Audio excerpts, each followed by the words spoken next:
2020년 10월 22일 목요일 예레미야서 50장 21절로 32절 말씀.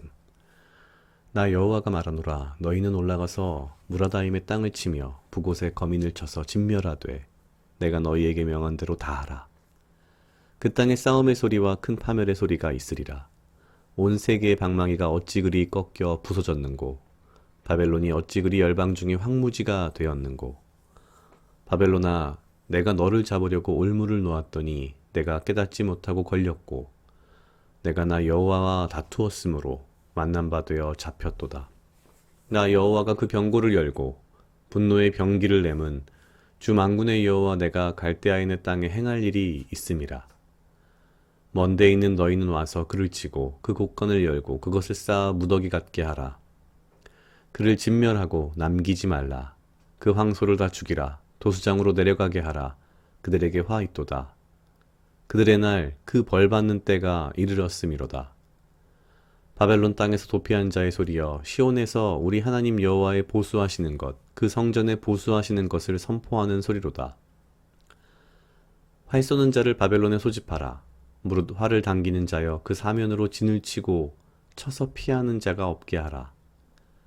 그 일한 대로 갚고 그 행한 대로 그에게 행하라. 그가 이스라엘의 거룩한 자 여호와를 향하여 교만하였음이니라. 그러므로 그날에 청년들이 그 거리에 엎드러지겠고 군사들이 멸절되리라. 여호와의 말이니라. 주 만군의 여호와가 말하노라. 교만한 자여 보라, 내가 너를 대적하나니 내 날 곧 너를 벌할 때가 이르렀음이라. 교만한 자가 걸려 넘어지겠고 그를 일으킬 자가 없을 것이며 내가 그 성읍들에 불을 놓으리니 그 사면에 있는 것이 다 살라지리라. 아멘. 오늘 예레미야서 5장 21절로 32절 말씀은 여전히 바벨론에 대한 심판의 이야기를 하고 있습니다. 예레미야서는 계속 보면 볼수록 뭔가 굉장히 문학적이고 또한 뭐랄까요, 비유가 많은 그런 느낌이 강합니다. 오늘 예레미야서에 등장하는 이 바벨론의 멸망에서 특히 27절에 그 황소를 다 죽이라. 도수장으로 내려가게 하라. 그들에게 화 있도다. 그들의 날 그 벌받는 때가 이르렀음이로다. 라는 이런 표현을 볼 때마다 참 어떻게 보면 문학적인 시적인 표현이다 라는 생각이 좀 듭니다.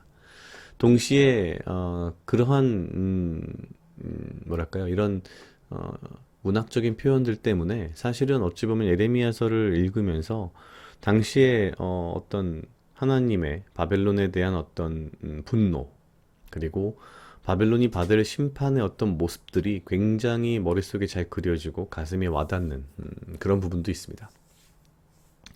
오늘 본 본문에서는 바벨론이 심판을 받는 이유에 대하여 분명하게 이야기하고 있습니다.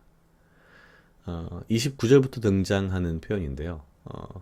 교만이라는 것이 결국 바벨론에 대한 심판의 근본적인 하나의 이유가 되는 것을 우리가 볼 수 있습니다. 사실 바벨론 입장에서는 당시 고대 근동 지역의 어떤 문화적인 습성으로 본다면 그럴 만한 이유가 있었다고 볼 수도 있습니다. 당시 고대 근동 지역에서는 국가 대 국가의 어떤 전쟁을 그 양쪽 국가가 숭배하는 신의 싸움으로 보는 그런 경향이 좀 있었기 때문에 아마도 바벨론, 특히 느부갓네살에게 이 하나님 여호와는 그저 약소한 국가의 패망한 국가의 그냥 하나의 신 정도로 아마 이해가 됐을 가능성이 큽니다.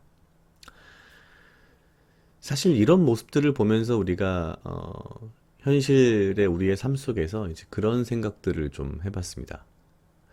가끔 우리는 이해할 수 없는 여러 가지 삶의 이 세상의 모습들 가운데에서 특별히 하나님을 믿지 않음에도 불구하고 뭐 굉장히 성공하거나 굉장히 잘 살고 있는 사람들도 많이 봅니다.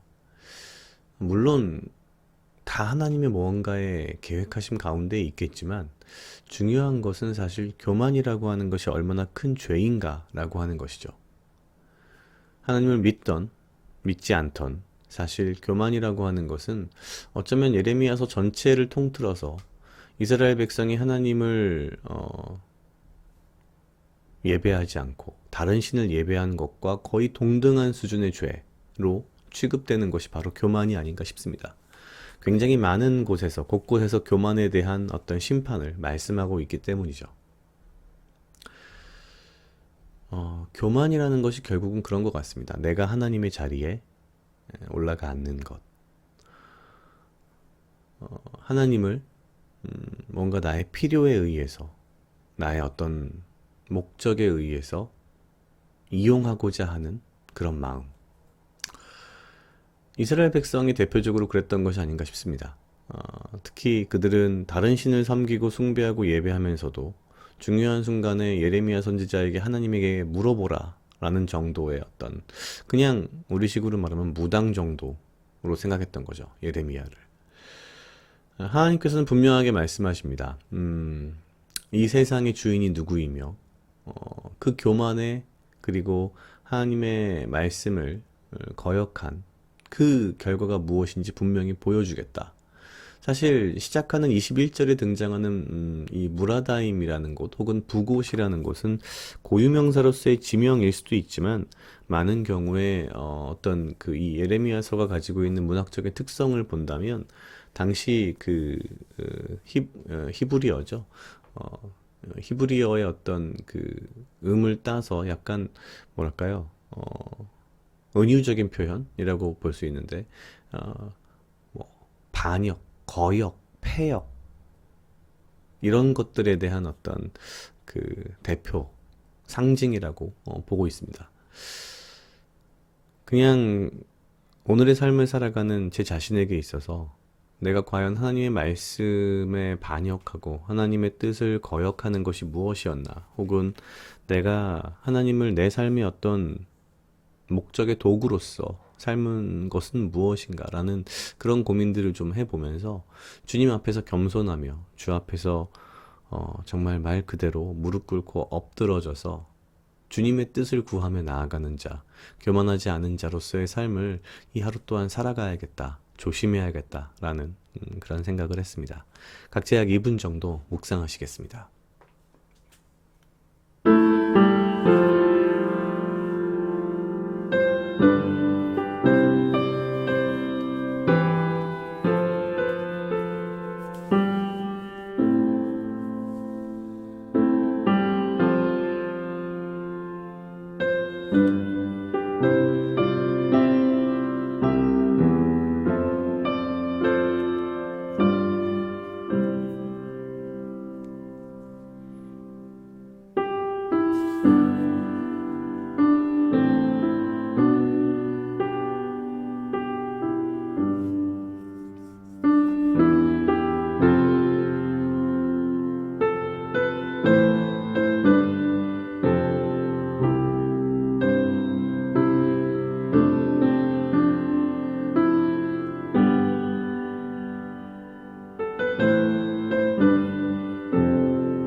다 같이 기도하시겠습니다. 하나님 아버지 감사합니다. 주여, 이 하루도 나와 동행하여 주시옵소서. 주님, 나로 하여금 사랑하게 하시옵소서. 아버지여, 나를 해하려 하는 그 어떠한 무리들로부터 나를 지키고 보호하여 주시며, 내가 오직 주님 주시는 지혜와 명철로 이 하루를 살아가고 나에게 필요한 건강과 육체적 강건함을 허락하여 주시옵소서. 주님, 내가 나의 삶을 살아갈 때에 주 앞에 교만하지 않게 하시고, 행여 내가 어떠한 행운과 행여 내가 어떠한 착각에 빠져서 주 앞에 교만하며 내가 주 앞에서 이러한 상을 받고 주 앞에서 내가 그러한 은혜를 입을 만하다라고 착각하지 않게 하시고, 오직 주 앞에 엎드러지며 주님의 은혜를 구하며 주님의 은혜에 감사하며 주 앞에서 겸손한 삶을 살아갈 수 있도록 주여 인도하여 주시옵소서.